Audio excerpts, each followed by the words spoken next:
नमस्कार, मैं एसआर स्वागत करता हूं आपके अपने YouTube channel expert coaching classes पर। दोस्तों, ये क्वेश्चन TCS पर बेस्ड हैं, जो कि पटवारी में पूछे गए हैं, आबकारी में पूछे गए हैं और इसी टाइप से वन रक्षक का पेपर आने वाला है, क्योंकि वो भी TCS ही कंडक्ट कराएगा। बोला गया कि पेपर बहुत कैलकुलेटिव है, लेकिन आज हम आपको ऐसे तरीके बताएंगे जिससे आप 5-5 सेकंड में इन क्वेश्चन को कर दोगे। क्वेश्चन के तरीकों पर डिपेंड करता है, ना कि पेपर कैलकुलेटिव होता है। और दोस्तों, अगर आपने व्यापम का किसी का भी 5000 का कोर्स भी अगर लिया हो तो प्लीज़ कंपैरिजन जरूर करना, क्या आपको ये तरीके उसमें बताए गए थे। मैं शुरुआत में सारे चैप्टर के एक एक क्वेश्चन लेता हूं, उसके बाद हम परसेंटेज को डिस्कस करेंगे बिल्कुल बेसिक से एडवांस तक, और उसके बाद सारे टॉपिक CI SI लगातार डिस्कस करते रहेंगे। पहले मैं आपको 8 क्वेश्चन बताता हूं। अगर आपने ये तरीके पहले पढ़े हों तो आप वीडियो स्किप कर देना, और अगर नहीं पढ़े हों तो वीडियो को लास्ट तक देखना। हार मत मानना, क्योंकि हार गए तो उन ख्वाबों का क्या होगा जो दुनिया को देने हैं, उन जवाबों का क्या होगा। चलिए पहले क्वेश्चन से स्टार्ट करते हैं। पहला क्वेश्चन है हमारा, नमक और पानी के घोल में 5% नमक है। अगर 20 लीटर पानी वाष्प हो जाता है तो नमक 15% बन जाता है, तो प्रारंभिक घोल ज्ञात कीजिए। शुरुआत में हम सिर्फ तरीके देखते हुए चल रहे हैं, उसके बाद हम बेसिक से समझते हुए चलेंगे। तो आप इस क्वेश्चन को करते हो कि 5% अगर नमक है तो 20 पानी है, 1 नमक है, फिर 15% बचा, 20 है, फिर 3 बचा, फिर इसको बराबर कर लिया, नमक को इसमें गुणा कर दिया, 60 आ गया, 40 आ गया। फिर ये नहीं करना। देखिए 20 लीटर पानी वाष्प हुआ है तो नमक तो अभी भी सेम टू सेम है, तो 5 पहले था, 15 अब है। ये कैसे हुआ? इसको काटा 1 से 3, जबकि नमक तो बराबर होना चाहिए था, तो आपने इसको पलट दिया। 3 1 कितना पानी वाष्प हुआ? 3 से 1 हो गया तो 2, और 2 की वैल्यू कितनी दी है? 20। तो 1 की वैल्यू, 2 यूनिट की वैल्यू 20, 1 यूनिट की वैल्यू 10। तो प्रारंभिक पूछा है तो 3 यूनिट की वैल्यू 30। ये हम सिर्फ करते हुए चल रहे हैं, इनको समझेंगे बेसिक से। पहले आप ये देख लीजिए, अगर आपके पास ये तरीके हो तो आप वीडियो स्किप कर देना, और नहीं हो तो फिर मेरे साथ वीडियो में लास्ट तक बने रहना। सब टॉपिक के हम एक एक क्वेश्चन ले रहे हैं। रेट है 16 सही 2/3%। 16 सही 2/3% क्या होता है? 1/6 होता है। CI तथा SI का अंतर दिया है और 2 वर्ष पूछा है। 2 वर्ष पूछा है तो स्क्वायर कर दिया, 1 का स्क्वायर 1, 6 का स्क्वायर 36। अंतर ऊपर वाला रहता है। ये कितना दिया है? 10। 1 यूनिट की वैल्यू 10, तो 36 यूनिट की वैल्यू 36 गुणा 10 360। आप इसमें इफेक्टिव रेट लगाते जरा लगाओ, कैसे लगाओगे। नेक्स्ट क्वेश्चन है, रेट बराबर 11/9% है। रेट कितना है आपका? 11/9% है रेट आपका।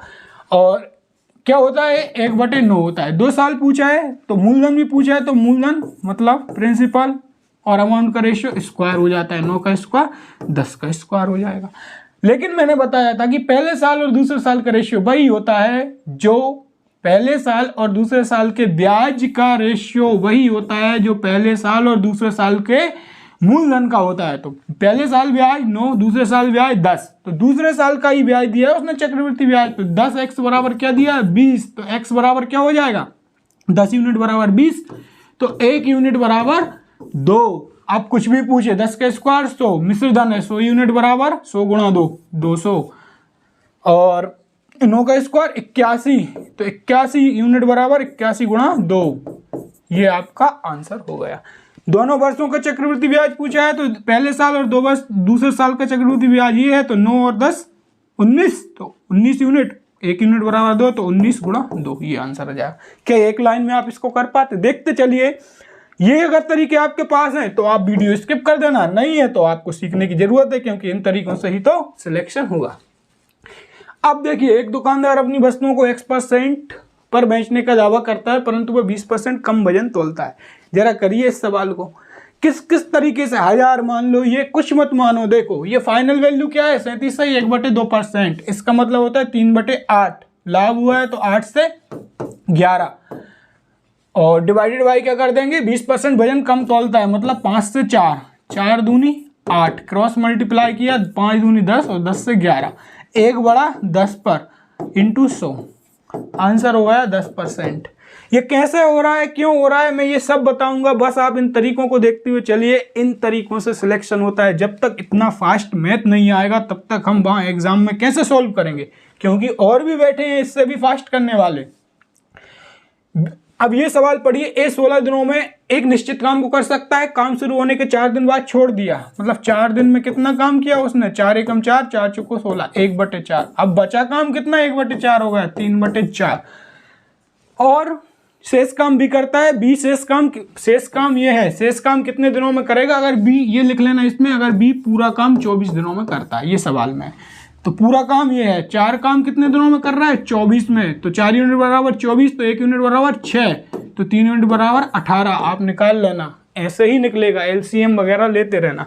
अब ये क्वेश्चन है, देखिए ये क्वेश्चन, देखिए ये बहुलक टॉपिक का है, पॉलिनोमियल का क्वेश्चन है ये कैसे कराते हैं आपको, इसमें से इसको घटाना है, तो वो एक एक स्टेप में घटाएंगे, नहीं घटाना, बी को 0 मान लो, बी 0, तो इसमें इसका गुणा होगा, ये भी 0, बी 0 कर दिया सब जगह सबने, तो -4a² में से 4a² घटाओगे तो क्या आ जाएगा, -8a²।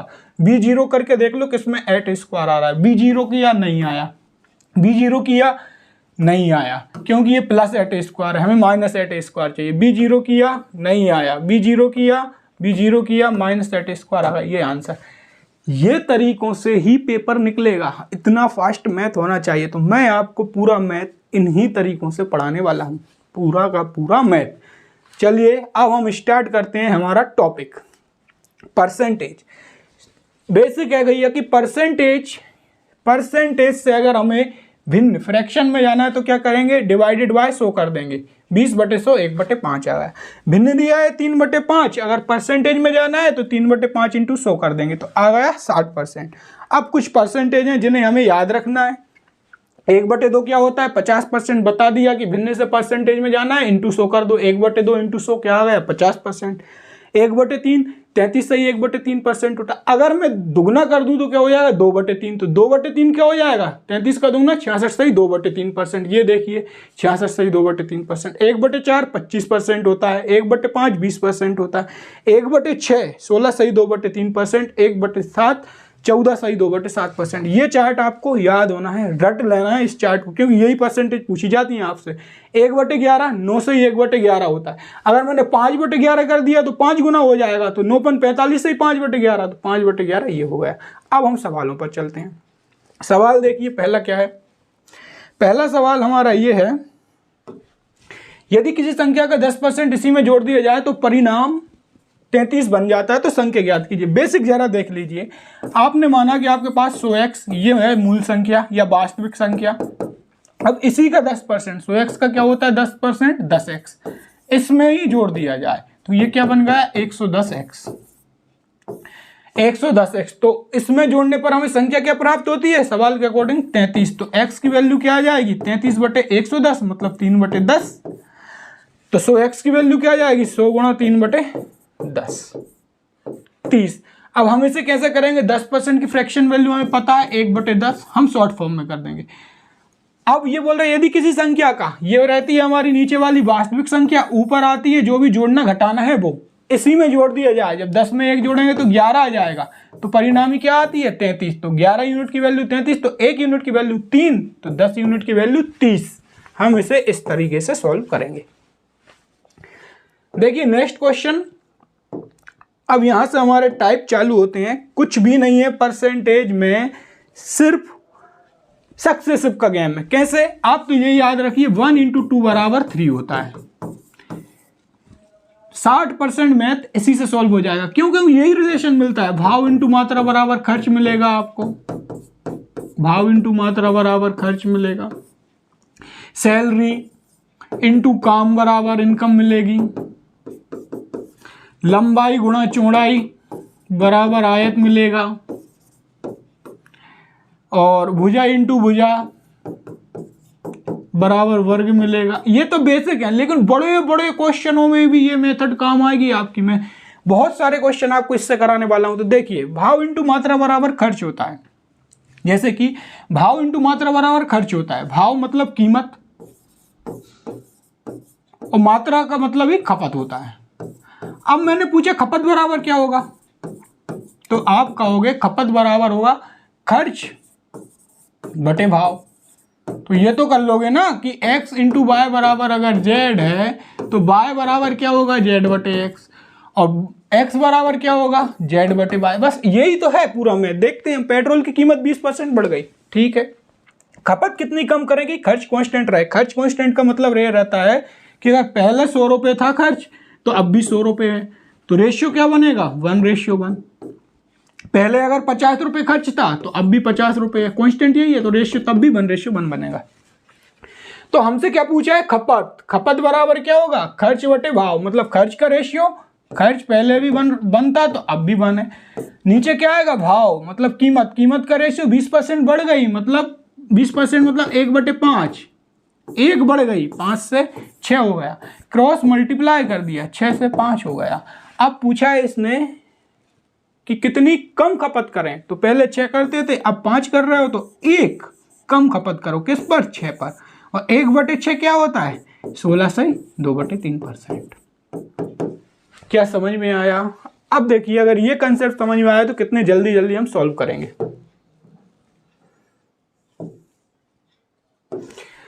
चीनी की कीमत में 30% की कमी हो गई, कीमत दिया है, उसकी खपत में कितना बढ़ाए कि खर्चा केवल 5% ही कम हो। खर्चा 5% क्या होता है, 1/20, एक कम हो जाएगा, 1 कम हो जाएगा, तो ऊपर आ जाएगा खर्चा, नीचे क्या आ जाएगा हमारा कीमत। 30% की कमी, 30% क्या होता है, 3/10, ये कमी 10 से 7 आ जाएगा।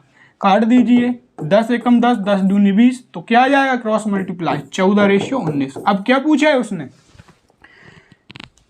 कितना वास्तविक खपत 35 किलोग्राम है। वास्तविक खपत मतलब पहले खपत 14 यूनिट थी, अब खपत है 19 यूनिट, तो 14 यूनिट की वैल्यू क्या दी है, 35, तो 1 यूनिट की वैल्यू क्या आ जाएगी, 35/14, 7 से काटोगे तो 5/2।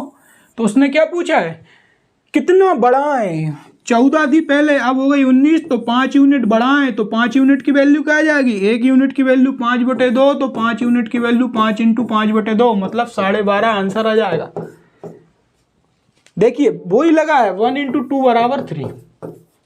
बिल्कुल सिंपल वे में मैथ को सॉल्व करना है ना कि हेक्टिक। अगला क्वेश्चन देखिए, चीनी की कीमत 30% कम हो गई, आप इसको कर दो, सेम टू सेम क्वेश्चन है। इसमें भी हमें क्या दिया है, पहले तो ये देख ली, कीमत दी है, और क्या दिया है हमें, खर्च केवल 16% ही बढ़े, खर्च का रेशियो ऊपर आ जाएगा, 16 से 116 हो गया। कीमत 30% कम हो गई, 30% मतलब 3/10, पहले 10 थी अब 7 हो गई, तो काटोगे आप 10 से, ये 10 बार गया, ये 10, क्रॉस मल्टीप्लाई करोगे तो 7 दाम 70, 116, 70, 116।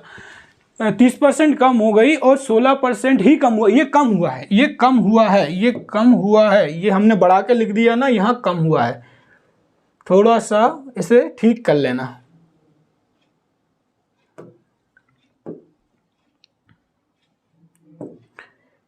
बिल्कुल सिंपल है क्वेश्चन, देखना। खर्च का रेशियो ऊपर आएगा, अभी हमने पढ़ा है, क्योंकि हमसे पूछा क्या है, खपत पूछा है, खपत पूछा है, भाव इंटू मात्रा, मात्रा मतलब ये क्या रहती है, खपत रहती है, बराबर खर्च।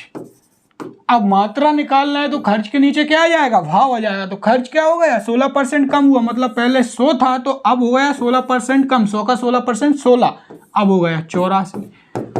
और नीचे क्या आएगी, कीमत, कीमत 30% कम हुई, मतलब पहले 100 थी, 100 का 30% 30, तो अब हो जाएगी कितनी, 70, ये कम हुई, इससे ये कट गया, क्रॉस मल्टीप्लाई करोगे तो 70 से 84 आ जाएगा, 14 से काट देना तो 14 × 5 = 70, 14 × 6 = 84। खपत का रेशियो 5 से 6 है, इसका मतलब पहले खपत 5 थी, अब खपत 6, बढ़ गई खपत 1।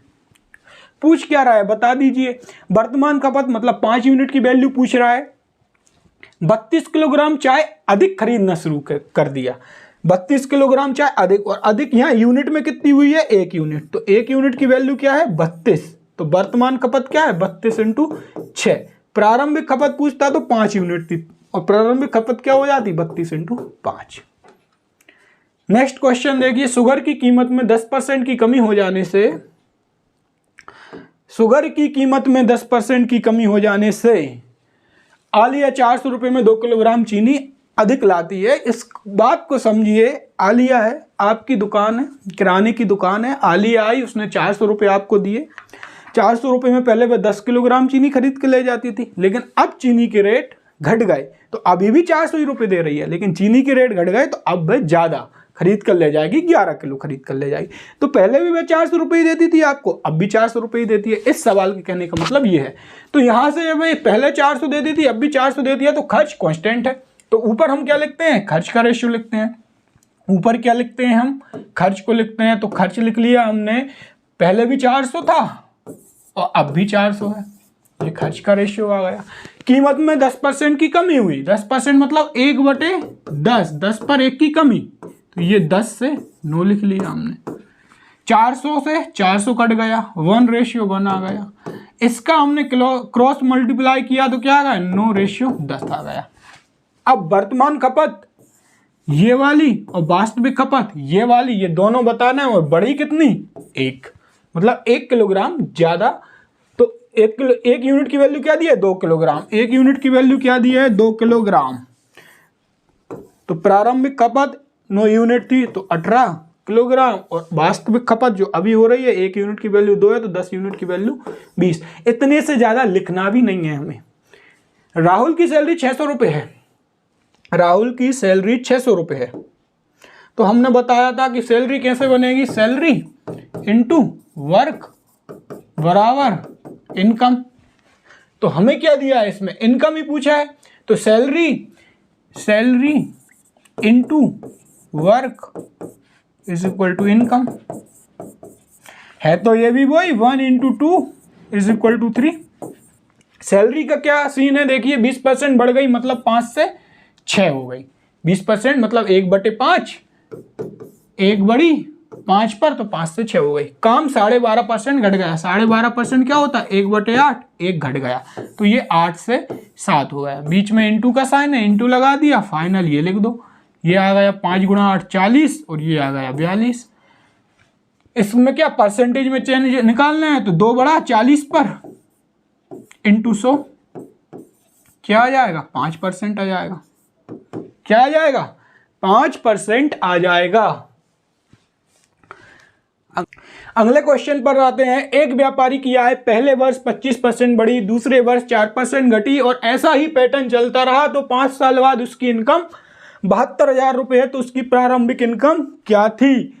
हमें मेहनत करने से बिल्कुल नहीं घबराना, लास्ट तक बने रहना दोस्तों। ये सीधे आपके एग्जाम में क्वेश्चन आएंगे, क्योंकि जब मेहनत करते करते भी ज़्यादा समय हो जाता है ना, तो रिश्तेदार भी ताने मारने लगते हैं, और अपने आस पड़ोस के जो लोग रहते हैं वो इसी उम्मीद में रहते हैं कि कब ये, जैसे कि आप गांव के हो तो वो सोचते हैं कब ये गांव वापस आएगा। उन्हें इस बात से मतलब नहीं है कि आपकी जॉब लगनी चाहिए, क्योंकि वो तो चाह ही रहे हैं कि आपके पिताजी को ताने मार सकें। तो मेरी एक बात याद रखना, गरीब रहोगे तो कोई ध्यान नहीं देगा, गरीब रहोगे तो कोई ध्यान नहीं देगा। मेहनत भी करोगे तब भी सब हंसेंगे, मेहनत करोगे तो सब हंसेंगे, लेकिन जैसे ही सक्सेस हो जाओगे तो सब आप पर जलेंगे। तो हमें मेहनत करते रहना है। एक व्यापारी की आय पहले वर्ष 25% बढ़ी, एक व्यापारी की आय पहले वर्ष 25% बढ़ी, दूसरे वर्ष 4% घटी। 25% क्या होता है, 1/4 होता है। 1/4 बढ़ी मतलब 1/4 पर। दूसरे वर्ष 4% घटी, 4% क्या होता है, 1/25, 1 घटी 25 पर। तो पहले वर्ष 25% बढ़ी मतलब 4 से 5 हो गई। दूसरे वर्ष क्या हुआ, 4% घटी, 25 पर 1 घटा तो 24 हो गई। अब तीसरे साल क्या होगा, इसी पैटर्न पर चलेगी। पहले साल ये हुआ तो दूसरे साल ये होगा। अब तीसरे साल फिर से 4 से 5 होगा। चौथी साल फिर 25 से 24 होगा। फिर 5वीं साल क्या होगा, फिर 4 से 5 होगा, और ये फाइनल ये आ जाएगा। कहने का मतलब ये है वही 1 × 2, और ये गुणा होता चला गया और फाइनल गोला हमें 3 मिल गया। तो ये फाइनल गोला है। तो देखिए काटते हैं इसे, 5 × 5 25, ये 25 से ये कट गया। अब देखिए 1 5 हमारे पास ये बचा तो इससे ये कट गया, तो 5 25, 4 से ये कट गया 6 बार, फिर 4 से ये कट गया 6 बार। अब हमारे पास क्या बचा, ये बचा 20 और ये बचा 36। फिर हमने इसको काट दिया 2 से 3 बार, फिर ये 2 से 3 बार। अब हमारे पास क्या बचा, हमारे पास बचा 5:9। ये बचा तीसरा गोला आया 5:9। यहाँ क्या बचा 5:9। तो ये पहले उसकी इनकम थी, ये अब इनकम है, तो उसने क्या बोला है, उसकी इनकम 5 साल बाद, ये 5 साल बाद क्या है, तो 5 साल बाद उसकी इनकम क्या है 72,000, तो 9 यूनिट की वैल्यू क्या है 72,000, 1 यूनिट की वैल्यू 8,000, तो 5 यूनिट की वैल्यू क्या हो जाएगी 40,000। ये हमारा आंसर हो गया, ये हमारा आंसर हो गया। देखिए चीनू अपनी इनकम का 10% अनाथालय में दान कर देता है, 10% अनाथालय में दान कर देता है, उसके पास है इतना और लास्ट में बचा इतना। 10% अनाथालय में दान कर दिया, 10% 1/10 होता है, एक दान कर दिया 10 में से तो 9 बचा। फिर क्या किया उसने 20% बैंक में जमा कर दिया, 20% क्या होता है 1/5, एक बैंक में जमा कर दिया, 5 था उसमें से एक बैंक में जमा कर दिया, तो कितना बचा 4 बचा। तो देख लीजिए गुणा करो 10 1 50 और 9 चौको 36, अभी भी है वही पहला गोला इंटू दूसरा गोला बराबर में फाइनल गोला तीसरा गोला, 50 से 36 और उसने क्या दिया है अभी उसके पास बचते हैं 36 यूनिट बची है और 36 यूनिट की वैल्यू क्या दिया उसने 7200, तो 1 यूनिट की वैल्यू क्या आ जाएगी 200 रुपये, 1 यूनिट की वैल्यू 200 रुपये, तो पहले उसके पास कितनी राशि थी 50 यूनिट, तो 50 यूनिट की वैल्यू 50 गुणा 200, ये आपका आंसर हो जाएगा 10,000। अगला क्वेश्चन देखिए रोहित अपनी, कौन सा क्वेश्चन है, एक सेकेंड, चुनाव वाले क्वेश्चन करते हैं। देखिए चुनाव वाला क्वेश्चन है, एक चुनाव में 2 उम्मीदवार हैं, एक उम्मीदवार 68% वोट प्राप्त करके 14,400 मतों से जीता, तो कुल कितने वोटों पर मतदान हुई। तो देखिए अगर आप मेरे अगेंस्ट में खड़े हुए और मुझे 68% वोट मिले हैं तो आपको कितने मिले, कुल वोटिंग 100% की है, आप मेरे अगेंस्ट में खिलाफ खड़े हुए हो तो मुझे 68% वोट मिले, तो आपको कितने मिले, आपको मिले हैं 32% वोट। अगर मुझे 68% मिले आपको 32% मिले तो मैं जीता कितने से, 100% वोट हैं, 100 यूनिट वोट है, 100 यूनिट वोट या 100% मान लिए मैंने, 100% वोट, 68% मुझे मिल गए 68%, तो आपको मिले 32%, तो मैं जीता कितने से, जो इसका अंतर रहेगा उसी से जीता, तो इसका अंतर क्या है 36%, और 36% से मैं जीता और इसकी वैल्यू क्या दी है मुझे 14,400, कि मैं 14,400 मतों से जीता, तो 1% क्या हो जाएगा 36% बराबर, अगर 14,400 है तो 1% बराबर हो जाएगा 400, तो कुल मतदान कितने थे 100%, तो 100% बराबर क्या हो जाएगा 400 के आगे 2 जीरो लगा देना। नेक्स्ट क्वेश्चन पर चलते हैं। नेक्स्ट क्वेश्चन है आपका ये,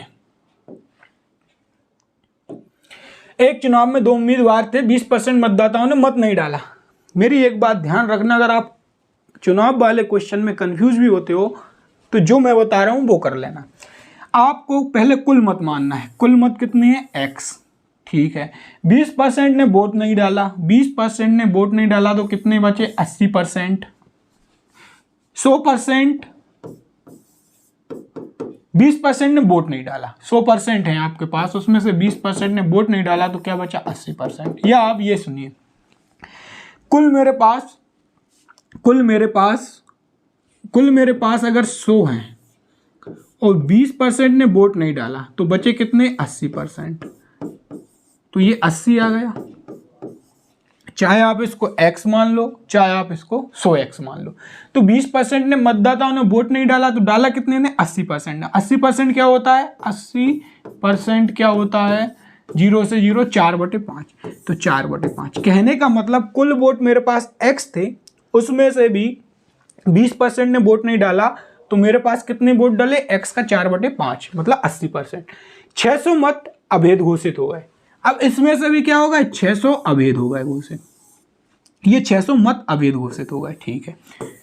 तो अब इस पर वोटिंग होगी, 600 मत तो अभेद घोषित हो गए और जीतने वाले को वेद मतों का 75% मिला। अगर मैं जीता मुझे 75% मिला, फिर से मैं ही जीता मुझे 75% मिला, तो आपको कितना मिला 25%, तो मैं कितने मतों से जीता 50% से, तो 50% क्या होगा 50/100 मतलब 1/2, और इसकी वैल्यू क्या दी है 1500।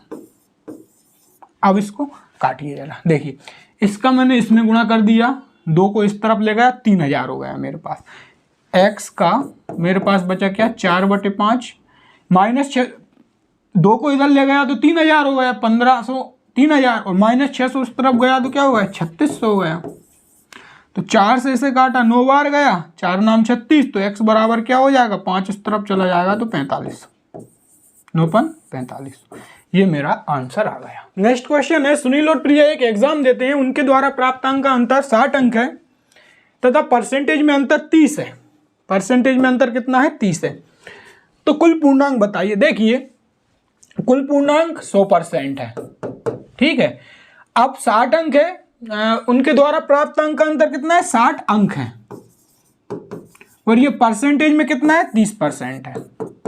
और पेपर तो क्या होता है अपने आप में 100% ही रहता है। 30% की वैल्यू 60 है तो 1% की वैल्यू क्या है 2, तो 100% की वैल्यू क्या है, इसके आगे 2 जीरो चिपका देना, आंसर हो गया। रोहन 80 नंबर लाता है, 40 नंबर से फेल हो जाता है। ये वो तरीके हैं जो आपको बहुत कम जगह मिलेंगे और इन्हीं से हमारा एग्जाम निकलेगा। रोहन 80 नंबर लाता है, 40 नंबर से फेल हो जाता है, यदि उस एग्जाम का पासिंग परसेंटेज जितना है तो कुल पूर्णांक बताओ।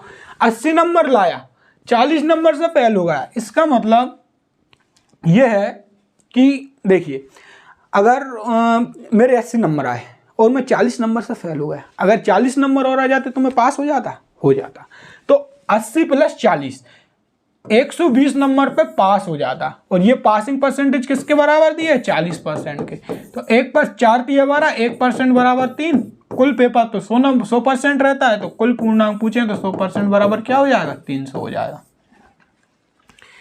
किसी परीक्षा में एक छात्र 32% अंक प्राप्त करता है तो वह 4 अंकों से फेल हो जाता है, वही दूसरा छात्र 35% अंक प्राप्त करता है तो 5 अंकों से पास हो जाता है। ये रिवीजन वीडियो है इसलिए हम जल्दी जल्दी कर रहे हैं, बाकी हम बेसिक से पढ़ेंगे इसको। तो देखिए हमें तो पास बराबर पास रख देंगे, हम तो क्या रख देंगे पास बराबर पास की, दोनों पास हो जाएं। या आप इसको ऐसे कर सकते हो, किसी परीक्षा में एक छात्र 32% अंक लेकर आया, 32% अंक लेकर आया तो हुआ क्या 4 अंकों से फेल हो गया, फेल के लिए माइनस लगा देंगे कि माइनस में गया।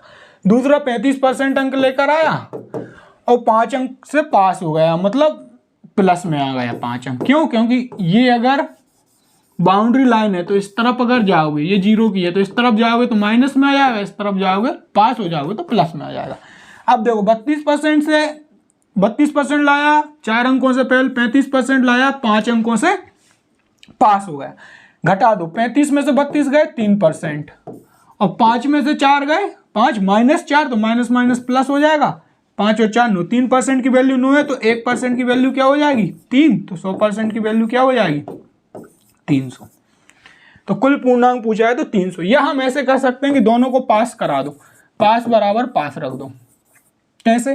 किसी परीक्षा में छात्र 32% अंक लाया, 32% लाया, 4 अंकों से फेल हो गया, अगर उसके 4 अंकों से फेल हो गया, अगर उसके 4 अंक और आ जाते तो ये पास हो जाता।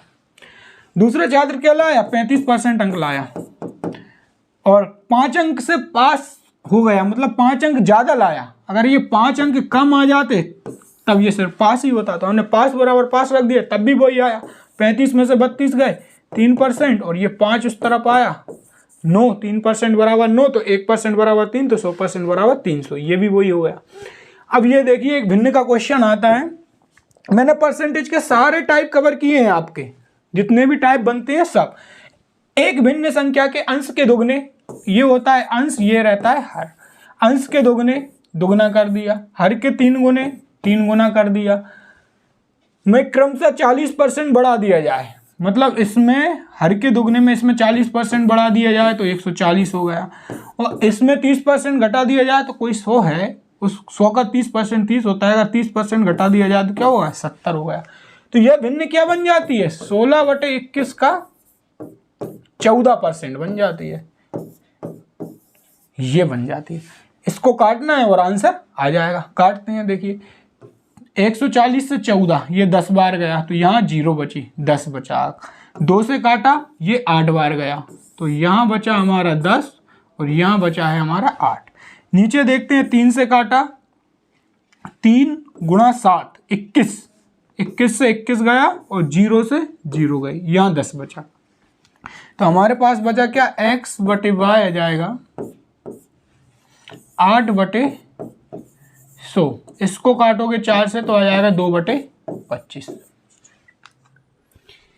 एक सेना में 49% सैनिक हिंदी बोलते हैं, 36%। ये वेन डायग्राम के क्वेश्चन है, इसमें समझने वाली बात है, हम गलती कर देते हैं। देखिए, एक सेना में 49% सैनिक हिंदी बोलते हैं, 49% सैनिक हिंदी बोलते हैं। तो यहां समझिए पहले आप, ये है 49% सैनिक हिंदी बोलते हैं और 36% सैनिक इंग्लिश बोलते हैं। ये 36% सैनिक का है जो कि इंग्लिश बोलते हैं। 15% सैनिक दोनों बोलते हैं। अब मैं दोनों को कहां ले जाऊं, तो मैं वही बोल रहा हूं कि ये हमें समझना चाहिए। देखो कैसे, हम ऐसा बना लेते हैं, ऐसा।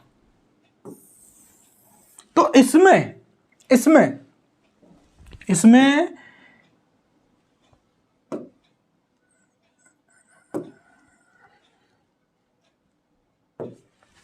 इसमें जरा देखना कि ये वाला जो है, ये वाला, ये दोनों का है, ये दोनों का है कि 15% सैनिक दोनों बोलते हैं। लेकिन अगर मैं पूछूं ये क्या है, हिंदी वाला है और ये है इंग्लिश वाला, केवल हिंदी अगर मैं पूछूंगा तो ये आएगा, केवल हिंदी पूछूंगा तो इसको हटाना पड़ेगा मुझे, केवल हिंदी वाला ये आएगा। केवल इंग्लिश अगर मैं पूछूंगा तो केवल इंग्लिश ये आएगा। और इन दोनों को अगर मैंने जोड़ दिया, इन दोनों को ये जोड़ के रख दिया तो ये दोनों के बराबर आ जाएगा। और अकेला अगर मैं पूछूं हिंदी तो हिंदी वाला ये रहेगा, और अकेला इंग्लिश पूछूं तो इंग्लिश वाला ये रहेगा। यही है जो डाउट, अगर ये समझ गए तो ये कभी क्वेश्चन गलत नहीं होगा। तो उसने हमसे पूछा है और सबसे पहले हमें कॉमन से शुरुआत करना है। जैसे कि 15% सैनिक दोनों बोलते हैं, अब 49% सैनिक क्या बोलते हैं, हिंदी बोलते हैं। तो 49 में से आपको 15 घटाना है, तो कितना आ जाएगा, 49 में से 15 घटाओगे तो 34 आ जाएगा, 34%। और 36% सैनिक क्या बोलते हैं, 36% सैनिक बोलते हैं आपके इंग्लिश बोलते हैं। तो 15 में से 36 घटाओगे तो क्या आ जाएगा, 15 में से जब आप 36 घटाओगे तो क्या आ जाएगा आपका 21%। अब जरा देखिए, यदि 300 सैनिक ना तो हिंदी बोलते हैं ना ही इंग्लिश बोलते हैं, तो ये टोटल कितना हुआ, ये पूरा 100% रहता है। ये कितना हुआ टोटल, जोड़ो, 3 और 1 4, 4 और 2 6, 60, 4 और 5 9 और 1 10, 70। 70% ऐसे हैं जो कोई ना कोई भाषा बोलते हैं। तो 30% बचे, वो क्या है, 30% कुछ भी नहीं बोलेंगे, ना हिंदी ना इंग्लिश, और इन्हीं की वैल्यू दी है 300। 30% की वैल्यू 300, तो 1% की वैल्यू क्या आ जाएगी, 10। 1% की वैल्यू 10। अब वो जो भी पूछे बता दो, बताइए कितने सैनिक केवल इंग्लिश बोलते हैं। तो केवल इंग्लिश वाला क्या आएगा, मैंने बताया था, केवल इंग्लिश वाला ये हैगा 21%। तो 21 × 10 210, 1% बराबर 10, तो 21% बराबर 210। नेक्स्ट क्वेश्चन, 67% गणित में पास हैं। ये रहा मैथ, ये रहा इंग्लिश। 67% गणित में और 53% इंग्लिश में। कॉमन से शुरुआत करना है, 25% दोनों में पास हैं, तो 25% यहाँ लिख दिया। 67% मैथ में है, तो 67 में से 25 घटाएंगे क्या आ जाएगा, 42 आ जाएगा। 67 में से 25 घटाएंगे 42 आ जाएगा। और 53 में से जब हम 25 घटाएंगे तो क्या आ जाएगा, 28 आ जाएगा। क्या आप ये बात समझे, क्या आप ये बात समझे। तो अब इसने क्या बोला है, 200 गणित व इंग्लिश में फेल है, 200 जो है गणित व इंग्लिश में फेल है। तो देखिए ये टोटल कितना हो गया, ये टोटल कितना हो गया, 4 और 2 6 और 2 8 80, 8 और 2 10 90 और 5 95। ये 95% है जो किसी ना किसी विषय में पास है। तो ये होता 100% का है, तो बचे कितने, 5%। ये किसी ना किसी विषय में फेल है और इनकी वैल्यू क्या है, 200। 5% बराबर 200, 1% बराबर 40। अब जो भी पूछे हम वो बता देंगे। केवल मैथ में पूछा है, केवल मैथ में क्या है, 42%। तो 42 × 40, 42 × 40, ये हमारा आंसर हो जाएगा। नेक्स्ट क्वेश्चन पर चलते हैं। नेक्स्ट क्वेश्चन हमारा है नमक व पानी के मिश्रण में। ये पहला ही वाला क्वेश्चन है, पहला वाला क्वेश्चन ही है ये। तो ये मैंने बता दिया था आपको कि कुछ भी नहीं करना, कि 15% है तो 3:1, ये कितना उड़ गया, वाष्प में 2, तो 2 की वैल्यू 20, तो 1 की 10, प्रारंभिक मिश्रण 30। दोस्तों अगर ये तरीके आपको समझ में आए तो प्लीज़ वीडियो को लाइक शेयर सब्सक्राइब और कमेंट करना ना भूलें। और आप हमें बताएं क्या हमें इन्हीं तरीकों से सारा का सारा मैथ आपको पढ़ाना चाहिए और नेक्स्ट टॉपिक में कौन सा लेकर आऊँ, जरूर कमेंट करें। Thank you for watching this video.